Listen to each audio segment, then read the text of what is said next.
నంద్యాల జిల్లా ఆలగడ్డ తాలూకా ఆలగడ్డ మండలం పెదకందుకూరు లో ఈ మల్లె తోటకు Aries company immunity booster, Aries company 1261, Aries company hydro pro spray చేయించాం. ఇంత బాగా పూలు వచ్చాయి. అంటే ఇవి ఇప్పుడు ఈ పూలు సాయంత్రం తీస్తున్నాం. ఇవి కోతకు కూలీలు చాలక తోట మిగిలింది, కూలీలు తక్కువై తోట మిగిలింది. అంటే 2-3 కేజీలు వచ్చే ఈ తోట ఎకరాలో ఇంకా మేము దీన్ని సాల్వ్ చేసుకోలేము, అంటే పండించుకోలేము, ఈ తెగులు మా కంట్రోల్ కాదు, ఇంకా మా వల్ల కాదు అనే టైంలో ఏరీస్ 1261, ఏరీస్ 1261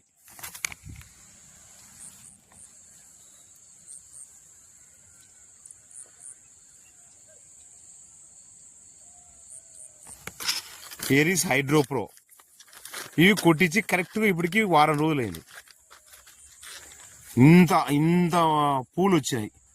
అంటే 2-3 కేలు వచ్చేటప్పుడు వాళ్ళు ఇంటి వాళ్ళే కోసుకునేవాళ్ళు. ఇది అన్ఎక్స్పెక్టెడ్గా 3 రోజులు